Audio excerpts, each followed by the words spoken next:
अध्यक्षपदाला आपण परवानगी दिली नाही यासाठी विशेषत्वाने मी आपले आभारी आहे. संविधानाचे जेवढे समर्थन करता येणे शक्य होते तेवढे माझे मित्र सर अल्लाजी कृष्णस्वामी अय्यर आणि श्री टी कृष्णमाचारी यांनी स्पष्ट केले आहे.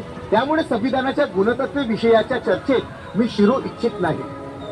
कारण माझ्या मते संविधान कितीही चांगले असो ते राबविण्याची जबाबदारी ज्यांच्यावर आहे ते जर अप्रामाणिक असतील तर ते वाईट ठरल्याशिवाय राहणार नाही.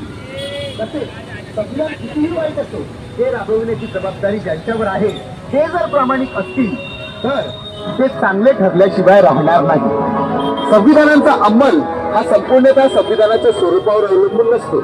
संविधान हे केवळ राज्याचे काही विभाग जसे कायदे मंडळ, कार्यकारी मंडळ आणि न्यायपालिका निर्माण करून देते.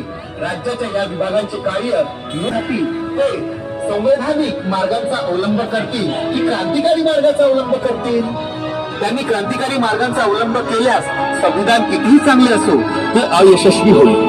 हे सांगण्यासाठी कोणत्याही भविष्यवेत्त्याची गरज नाही आणि म्हणून भारतीय लोक आणि त्यांचे राजकीय पक्ष कसे वागतील हे जाणून घेतल्याशिवाय संविधानाबाबत कोणताही निर्णय घेणे निरर्थक ठरेल.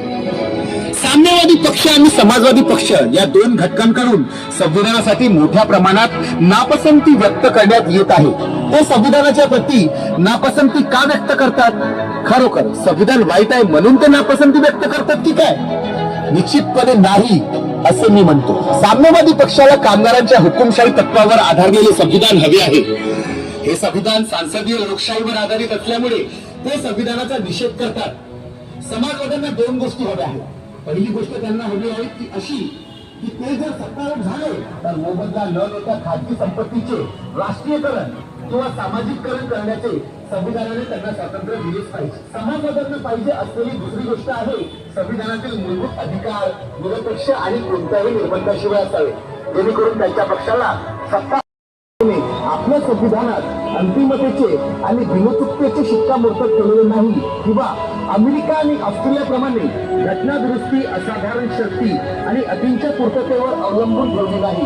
याउलट संविधान दुरुस्तीसाठी आपल्या संविधान सभेने अतिशय सुलभ असे नव्हे तर संघ हे दुसरे काही नसून संसदच होते. तर आधुनिक काळाला परिचित असलेल्या सांसदीय कार्यप्रणालीचे सर्व नियम संघाला माहीत होते आणि त्यांचे ते पालन करीत होते. बसण्याच्या व्यवस्था, विधेयक मांडण्याचे नियम, ठराव, कामकाजासाठी आवश्यक असलेली किमान संख्या, पक्ष, प्रत्येकाने आदेश काढणे, मतमोजणी, मतपत्रिकेद्वारे मतदान करणे, कपात सूचना नियमितता, न्याय व्यवस्था इत्यादी बाबत त्यांच्याजवळ नियम होते. संसदेच्या कामकाजाचे हे नियम बुद्धाने संघाच्या सभेसाठी उपयोगात आणले असले